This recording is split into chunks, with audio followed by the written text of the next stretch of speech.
If you're watching this video, I'm going to title it something like The Cure for Chronic Pelvic Pain Syndrome or Chronic Non-Bacterial Prostatitis. But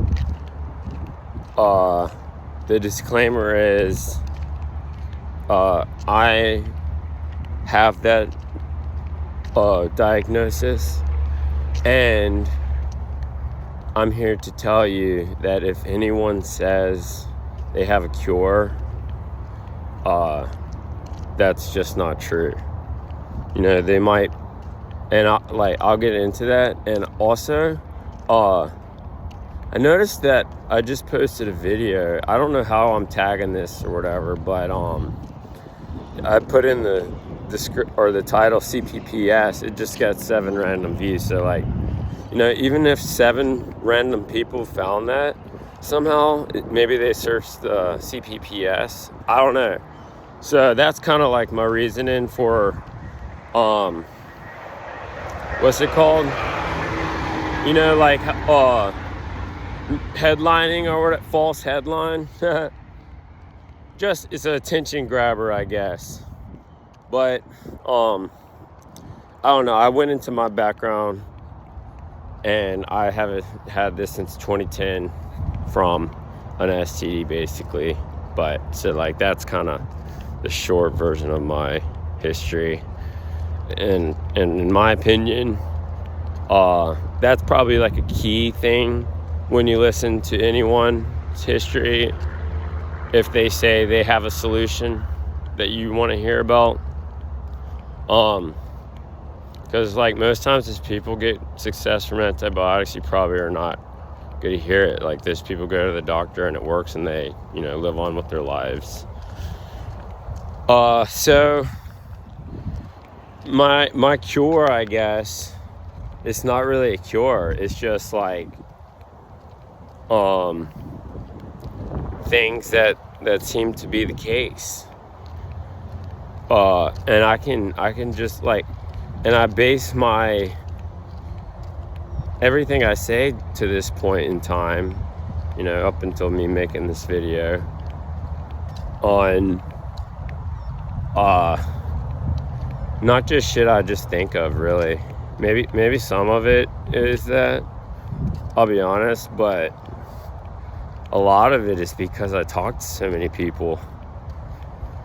And, you know, I talk to so many people with different histories, like how it started for sure. You know, I probably bucket that 2 ways. Like they thought it, you know, it started definitely from an infection, or maybe an infection or not.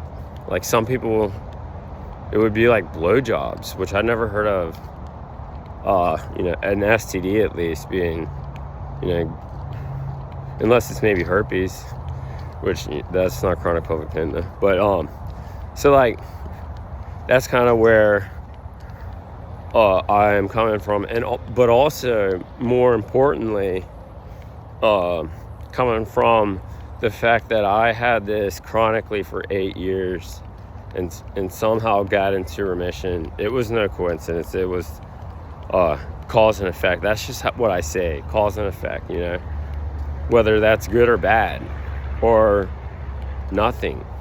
And what's the effect then? You know, time slowly heals this, maybe to a degree. I'm not convinced, if ever, and that's not something I've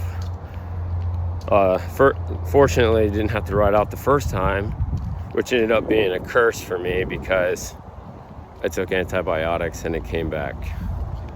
I don't know if it, you know, if it matters how powerful an antibiotic is. Probably, because it seems to be rare people have it come back. But also I think no one says, you know, oh, I cured it and I had it come back. Maybe they just get slightly better over time. Like I have so many reasons why I even think that, because my first time with 8 years having it, I would take antibiotics.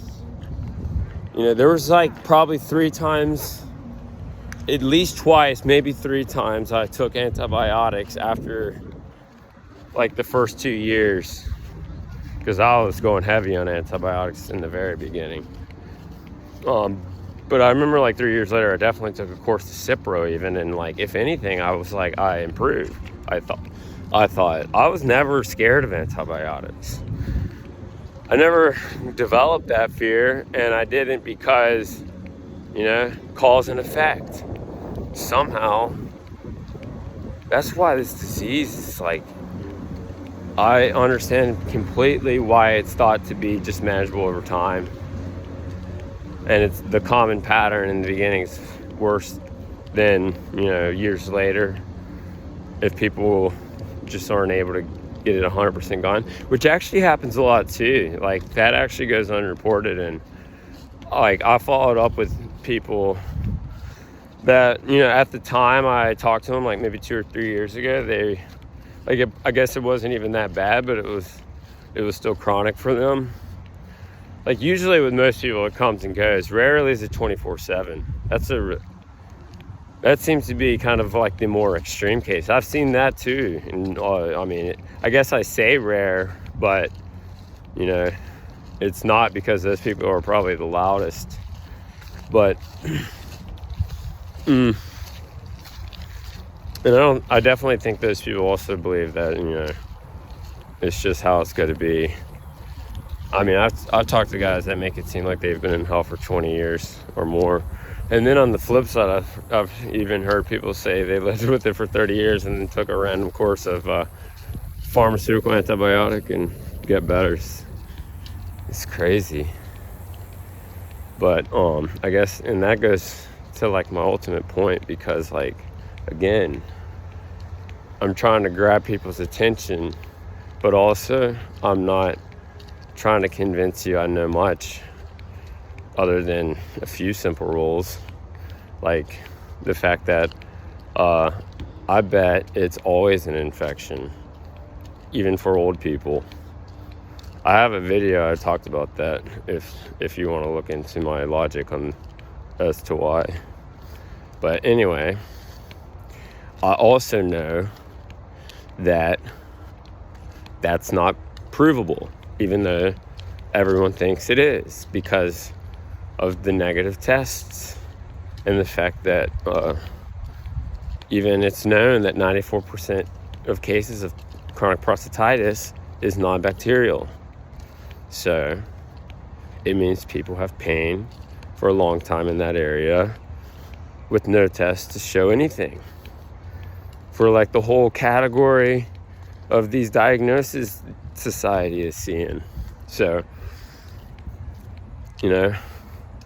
these are rules to understand, and if you believe them or not, it's going to matter. Because if you believe the science or whatever, or even maybe you try these things, if you ultimately don't believe this is curable, you can try things just for the justification, in your mind, whether you kind of are doing it for that reason or not, but easily then say, like, I've heard out there people think this candida or taking some herbs or bee pollen or whatever. You try enough of that, even some people will try, I tried a supplement, said it was prostate and do shit, and just like think, this is snake oil, none of this stuff works. Or they can try enough and get to that point, good. Like I've tried, from 5 different guys, what they said help them, and I've like, in most cases it's got to do nothing. I don't know why it seemed to get worse for me, and maybe it's because like I suspect it's parasite. So like, as for no test and it being an infection as a rule, like I don't know if it's a parasite. I'm just taking the herbs that are for treating parasites, and I've never taken before, and also it's only a theory then. But my theory is that also explains not only why it's so hard for anyone to get cured, because if mine's a parasite, it explains why it's different. And so if you hear from me, I take, berberine or some candida herb or oregano or whatever, I posted this stuff. It's out there. I would say I got worse. And actually, what's crazy is that's not been my experience when I had this the first time. I really don't ever remember taking things that got me worse. I mean, there's definitely nothing I took that I felt like was the answer. If anything, I was just like thinking, I have tried a lot of supplements and maybe they kind of just help keep me healthy overall. Because that's kind of like, I come from a family where I guess my genetics don't suggest I should have been the person I am in terms of like staying fit, exercise. Because honestly, when this started, I was 21 years old. And I went to the gym and stuff, but it would either be because I used to wrestle and stuff, or I go with my friends randomly because I went to the Citadel. But after this happened, and I kind of learned that this is what it is, and it's going to be chronic. And especially after I had gone through the antibiotics and gone through pretty much everything with the urologist up to the point of him giving me Paxil, which is an antidepressant. I think it was around, it was before then. I think I was working out kind of almost religiously, but it was sometime probably around then. I can't pinpoint it, that I kind of realized that man, I guess I can almost give up now in terms of what I believe I could ever get back to, a normal body and a cure, I guess. Because I was antidepressant, that makes no sense. I knew enough then to know that, and I had no idea other people were out there saying antibiotics were actually a painkiller pretty much for them. Even some people, it seems like it's enough. It's crazy. But I had no idea. There wasn't Facebook groups and stuff like that. That was probably 2011. And but yeah, it was Paxil. And sometime around then or after, I don't remember, I started taking Adderall, but I had already abused it and gotten it from people before. But I kind of realized I couldn't push myself in college to and then I actually did well. So when this happened the second time, I looked at even those times then though as hell. But then I was I will take that. The second time this happened after 2020, I was however I was feeling then, I was still getting through college and shit. I'm struggling to do my laundry now. It's so different, and it's definitely not with age. It's all cause and effects. It's definitely the levofloxacin I took in August of 2020. I'm telling you, everything is cause and effect. It's just certain things are just statistically so rare. The fact that I went to a doctor for stomach pain, which happened for a month though. This was not normal stomach pain. I'm not talking I dealt with it for a couple days, because I'm pretty anti-doctor anyway, but for some reason I just let it get to the point of it going on for a month. And I remember basically crawling to the ER, and they ran all their tests and didn't find anything. They gave me fucking salt water or whatever, saline, and then they said I was fine or whatever, and I was I'm definitely not fine. How, I don't know, this and that at the time, it wasn't chronic pelvic pain. It was literally I don't know. It was like kind of debilitating. Because I remember I used to have my son, and I could like, I would like be like, oh my God, I need to return him now. Like, I can't function. But also I could have definitely powered through that. Knowing my future, if I knew my future, that was nothing. That what I went through for that month. That was, oh my fuck. Like that literally, it's like comparing infinity to anything. It's like nothing. So, like as far as like a health concern, but I thought it was pretty concerning then, and so I went to the ER, and then they found nothing. And then I was like, I remember even thinking, I was like, man, I already had one, disease before that. That was painful though. This one was like, I had stomach pain, but it was more like fatigue. I don't know. It was like a weird feeling. And I lost a lot of weight too, which I didn't care about losing the weight, but I was just like, this isn't normal. And then, and so, yeah, and then I went on this stupid app on my phone, ZocDoc, and looked for an internist. And like, what's funny is the guy I found, somehow, he even showed as an internist, but also a pulmonologist, but he was actually just a pulmonologist, which is, I didn't even fucking know what they are. This house, like, internists, I kind of knew that because I looked for it. And I was like, it's my stomach. Let's go to an internist. I guess I would have been way better off if I just typed family doctor though.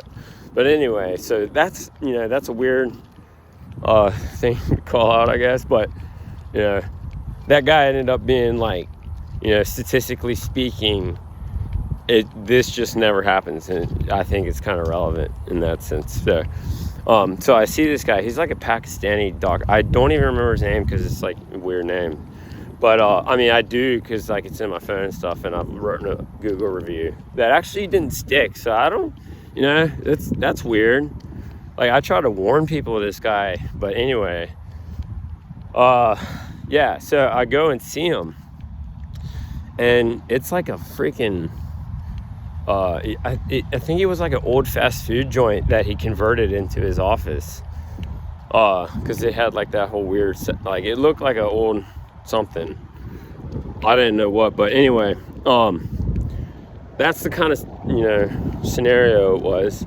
And then I see him, and he doesn't have like any machines or whatever. He does like the old school, puts the fucking thing on your heart and listens and has you do deep breaths and shit. I was like, dude, like, I don't know. I'm just not convinced of that sort of stuff. But, yeah, so, and then he tells me what he's got to prescribe. Like, he doesn't really tell me much else. But before that, I had kind of like told him my, how this has went on for a month. And like, I'm at the point now where I don't even want to go get my kid until I figure this out. Because I thought it should have been like, I didn't realize, every issue that I'd ever have would be chronic. I kind of assumed my chronic pelvic pain should have been different from anything else that might ever happen in my life, because I was like, 3 years out of having that pain ever. So it was kind of like almost history to me, like chronic pelvic pain then, because it was 3 years later. And then he says, and I remember I was crying, and, I think about it now, but I didn't then. But when you cry, for me at least, my sinuses clog up. And because I remember, part of his like heart test or whatever, pulse check and deep breathing, he told me to breathe in and out of each nostril. And I bet it's because he's a fucking pulmonologist, now that I think about it. I mean, I've thought about this a lot because that guy almost killed me. But anyway, but yeah, I guess because he's probably a pulmonologist, he's got like, he always wants to look at that too, or some bullshit. But yeah, anyway, I told him, he does his tests, and then he tells me what he's going to give me. It's basically that quick. I mean, like most doctors' visits, like they're quick. Like those guys don't fucking, know about the 10-year. Like I didn't tell him about my other history, it was like not relevant. And then he gives me levofloxacin there and omeprazole. And actually, what's funny is I asked him, because I kind of knew what levofloxacin was. I never, like I said, when I had prostatitis the first time, my experience with antibiotics, if anything, it was only positive. Because, you know, in the beginning it was like STD-like infections, and then over time it was more manageable for sure. Like if every day for those 8 years was like it started off, that would have been hell. But it became somewhat manageable. So like, you know, that's why no one knows. And I think I got into that before, but I don't want to right now. And so like my point is, it's like, why did I take the levofloxacin? I should have known better, right? Well, that's why. Is because I remember, you know, I took levofloxacin, but also even then I didn't know Cipro and Levo were even like this fluoroquinolone, and that Floxies were like had all kind of crazy stuff. Because I actually did know, even both times I've ever taken Cipro, about what they say with the tendon stuff and like the nerve pain. I knew that, but I never, you know, even then, because it was like chronic pain, and I knew that this could cause chronic nerve pain, I never connected those dots. And when I took it in around 2010 and even at 2020, I thought it was purely, like, because I treated it as Candida in 2018, that it was purely Candida. And if anything ever happened again there, then it was probably Candida too. And I guess me, as overconfident as I am, I thought I know everything there is to know about Candida. So like, you know, I kind of weighed risk versus reward, and there's so many different things I could have done. Yes, instead of weighing the risk of taking levofloxacin for my stomach pain that I thought debilitating, because even then I knew that there was a chance this could cause Candida, and you know that could end up being chronic pelvic pain. But I was like, I have a solution for that. And I guess like somehow even then, I guess I thought that like the same thing works every time. Like that's stupid. That's why you cannot, just see what someone does and it works for them and assume it's going to work for you too, or even rule out, like if they treat Candida, oh, I guess I don't have Candida, or if they treat parasites, oh, I guess I don't have parasites, or if they treat bacteria, oh, I guess I don't have bacteria because I took the same antibiotic and it didn't work, so no bacteria. Or I took the same herbs for Candida and it didn't work. So like unfortunately it's not even that easy, because maybe you do and your organisms are just resistant. And like that's why I guess it all goes back to the rule, and I didn't say it in the beginning. It's like it's whether or not you believe, and if you believe, then it's trial and error. Because if you don't believe, you're just not going to try. You're just going to go with, how the symptoms affect you. And for me, that's what I did for like the first 8 years. That's why I kind of like, I try to, message this in a way that's like more relatable. Because I wish somebody kind of interjected, think like somehow into my life with this information, and it would have saved me all. It wasn't that bad, but every time it was bad, it would have saved me from that. And it's like a butterfly effect. The slightest thing in your life could change so much different. And pain is only going to be bad, even if it's like up and down or on and off or whatever. Every time it's on, it's just not going to be good. You're just riding those situations out, or at least I was. Maybe it's not that bad and it's, less riding out, but it's still a distraction. So, yeah, that's the thing. And like no one knows because there's no test. and no one can prove anything. Even if somebody gets into remission saying they did this, it had to be this, cause because this worked, they still don't know. It's still worth, knowing and, based on where you're at to kind of take note of. But also, in my experience, the first time treating this, people get, the odds are more in your favor if you are to succeed.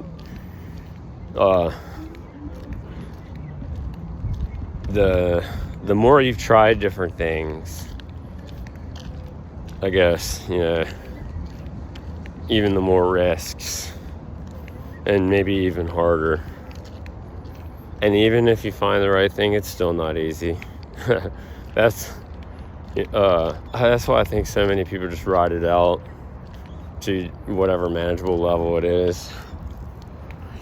And then because it's pain, people just want to ignore what's out there. I would. It's only stressful because, most people know no one knows what they're talking about. I was never, even though I kind of got things, where they were, I knew the urologist didn't know what they were talking about. Even though I didn't know, a fraction then what I know now. But I definitely knew urologists didn't know what they were talking about. And I always suspected I had an infection somehow. And, I guess I did believe it wasn't chlamydia. But even for the longest time, I thought it was. But I stopped kind of believing in that because, every girl I ever had, sex with after, not only did I not really tell them because I knew I didn't have an actual STD, but, I had, a kid and shit. And then I got a girl pregnant and, she ended up having abortion. But that was a surprise because I thought I couldn't even have kids. But because that was probably 4 years after. But anyway, it was stuff like that was okay, I'm almost convinced it's not chlamydia. So then because I met with Dr. Toth, he does prostate injections with antibiotics in West Palm. And, he would tell anyone, almost everyone even without chronic prostatitis, that everyone pretty much has this an undetectable chlamydia. It's causing all kind of issues. That was his theory. I guess that was also his justification for using antibiotics and inject them into the prostate when it's him and maybe one or two other doctors in the world do that. And maybe doctors in China too. I just don't know their names. But a lot of people are desperate enough to do that. That's probably, to me, the riskiest thing you could do. And also, because I did find out, Dr. Toth includes either Cipro or Levo, or maybe even both, but definitely a fluoroquinolone in his cocktail, because it's not just one antibiotic. And he also even includes the diflucan. I know even his, I don't know every thing he puts in his cocktail, but I do know those two things because, they were just on my mind to ask about.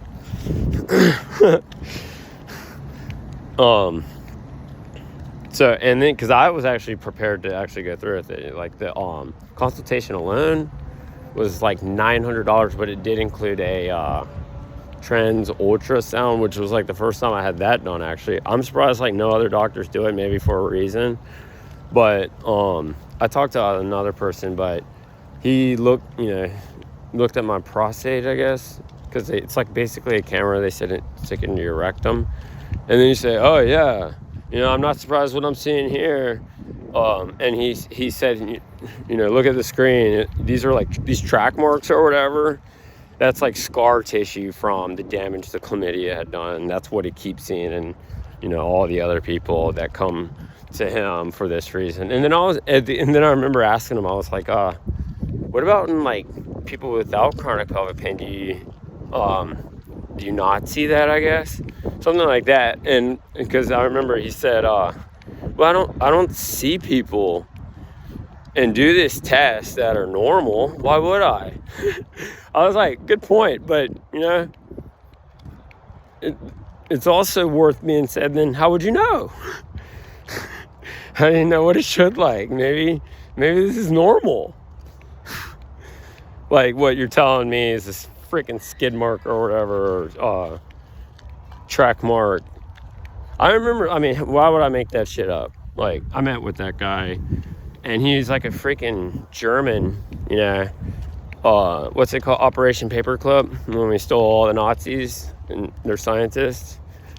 Like, I know he wasn't part of that, but it wouldn't have surprised me if he was. Like, he was that old, and he was just like typical German sounding guy. Not accusing him of being a Nazi. And then also his theories were wild. And actually, when I was meeting with him, he was like at his computer, behind his computer, and he like turned his screen around and showed me like, oh look, see, I'm writing a book about how chlamydia, like our tests don't find it, and you know it's causing this, but all kind of like, it was like it's causing all kind of other stuff. I don't know exactly what he was saying, but like it was just like conspiratorial, I thought. And I guess like it was just those little, like, because I was so desperate, I was like almost about to go through with it. I even had enough money. It was like $4,500 for the injections.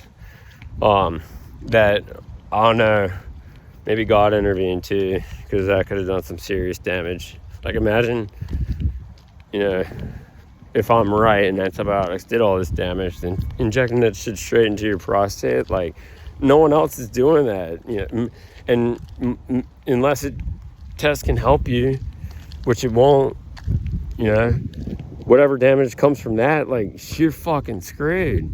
And every doctor who wants to help is gonna be like, dude, this is like completely uncharted territory. It's like, this isn't practiced for a reason. Like, and you know, I guess like you just, that's just like, that's, you basically could stick a knife into your prostate and just like stab it at, you know, random areas, and then be like, yeah,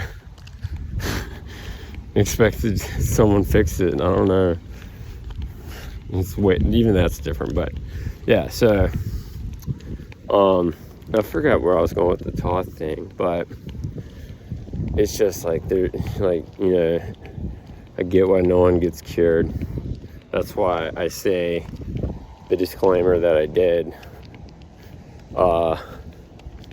It almost seems like to me you should just listen to your body, but also I think if you listen to, you know,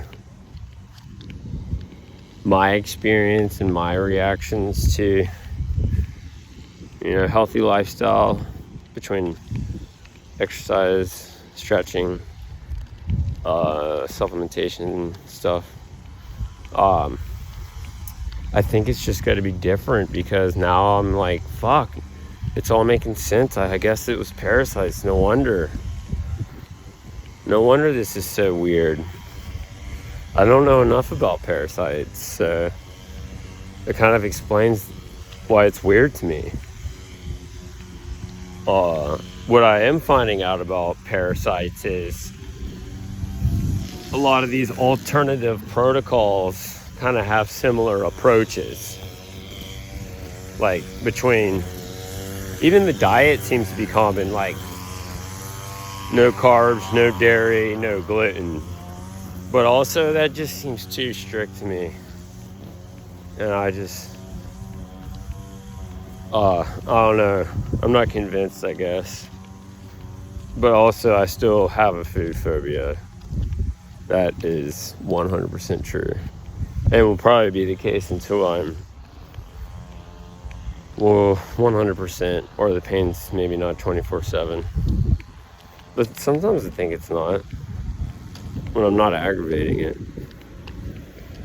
And walking and stretching and even the herb itself seems to aggravate it, but also I know it's not making it worse. I mean, I don't know, but I'm kind of convincing myself it's die-off. Yeah, if the power of the mind matters, then that's what I believe. People seem to think that, no, just believe, just think you're healing. You know, if you're taking something that is truly, you know, the universe designed, you know, whatever it is you're taking to hurt you, or maybe you didn't design it, it's just like the cause and effect. People still say, convince yourself that you're healing. But in reality, it's simply not true. You can convince yourself all you want and keep doing that.